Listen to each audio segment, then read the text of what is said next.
Welcome to V Sparkel అంటే Vinila sprinkle. మీ ఇంటి దగ్గర నుంచే హెల్దీగా అవ్వచ్చు, అంటే మీ కిచెన్ నుంచే మీరు హెల్దీగా అవ్వచ్చు. మీ కిచెన్ నుంచే కరెక్ట్ ప్రోటీను, కరెక్ట్ న్యూట్రిషన్ తీసుకొని ఫ్యాట్ లాస్ కూడా అవ్వచ్చు వితౌట్ ఎనీ మెడికేషన్. అదే వినీలా స్పార్కిల్ కాన్సెప్ట్. సో ఎవరైనా ఇంట్లో ఉండి వెయిట్ లాస్ అవ్వాలి అంటే you can consult Vinila spark. So ఈరోజు నేను అందరికీ వేడి చేస్తూ ఉంది, ఎండాకాలం ఇంకా ఎక్కువ వేడి చేస్తూ ఉంది, ఏం చేయాలి అనే క్వశ్చన్ నాకు చాలామంది డిఎమ్స్ చేస్తున్నారు. Here I'm going to answer. Over heat. కొంతమందికి బాడీ ఓవర్ హీట్ అవుతూ ఉంటుంది, కొంతమందికి కూల్ బాడీసే ఉంటాయి. సో ఓవర్ హీట్ అవుతుందని వాళ్ళు చాలా ఎక్కువ శాతం మజ్జిగ, కొబ్బరి బొండం వాటరు, సబ్జా గింజల వాటరు ఇలా ఎక్కువగా తీసుకోవడం జరుగుతూ ఉంటుంది. ఎగ్జాంపుల్, మనకి కార్ ఇంజన్ హీట్ ఎక్కింది అనుకోండి, హీట్ ఎక్కితే వాటర్ ఎక్కువ పోస్తే కూడా అది కూల్ అయిపోతుంది యాక్చువల్గా. అంటే మజ్జిగ పోసినా, కొబ్బరి బొండం వాటర్ పోసినా, ఏది పోసినా అంటే లిక్విడ్స్ ఎక్కువగా బాడీలోకి వెళ్ళటం వల్ల మన బాడీ హీట్ అనేది తగ్గుతుంది.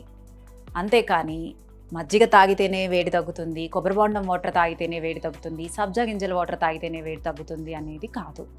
వాటితో పాటు వాటర్ కూడా ఎక్కువగా కన్జ్యూమ్ చేయటం వల్ల మనకి బాడీ హీట్ అనేది తగ్గుతుంది.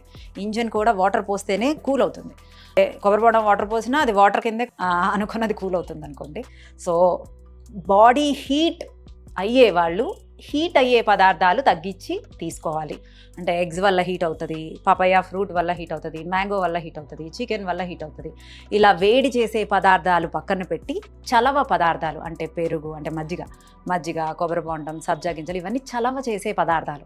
ఈ చలవ చేసే పదార్థాలు ఎక్కువగా కన్జ్యూమ్ చేయాలి, వేడి చేసే పదార్థాలని పక్కన పెట్టాలి. అంతేగాని మజ్జిగ ఎక్కువ తీసుకుంటున్నా నాకు వేడి తగ్గట్లేదు అంటే, మజ్జిగ ఎక్కువ తీసుకుంటున్నా మీరు చికెన్, ఎగ్స్, పపాయ ఇలాంటి హీట్ చేసే పదార్థాలు ఎగ్జాంపుల్ తీసుకోవటం వల్ల మీరు మజ్జిగ, సబ్జా గింజల వాటర్ తీసుకున్నా వేడి తగ్గదు. సో మనం ఎక్కువ వాటర్ అంటే రెగ్యులర్గా మనం 3 litres of water, 2 to 3 litres హైట్ని బట్టి, వెయిట్ని బట్టి, మనం బయట వర్క్ చేసేదాన్ని బట్టి మనం వాటర్ కన్జ్యూమ్ చేస్తూ ఉంటాం. సో అలా కన్జ్యూమ్ చేస్తున్నప్పుడు 2 to 3 లీటర్స్ ఎవరైనా తీసుకోవచ్చు, ఇంకొక లీటర్ ఎక్స్ట్రా తీసుకోవచ్చు. అండ్ వాటర్ ఎక్కువగా తీసుకున్న ఓవర్ హైడ్రేషన్ కూడా ప్రాబ్లమే. తలనొప్పి, వామిటింగ్స్, నాజియా. సో మనం ఏదైనా కరెక్ట్గా మన బాడీకి ఎంత అవసరమో దాని ప్రకారమే తీసుకుంటూ వేడి చేసే పదార్థాలని పక్కన పెట్టి చలవ పదార్థాలని తీసుకోవాలి. వేడి బాడీస్ అంటే ఓవర్ హీట్ బాడీస్ చలవ పదార్థాలు ఎక్కువగా వాళ్ళు తినే రెగ్యులర్ డైట్లో తీసుకోవాలి.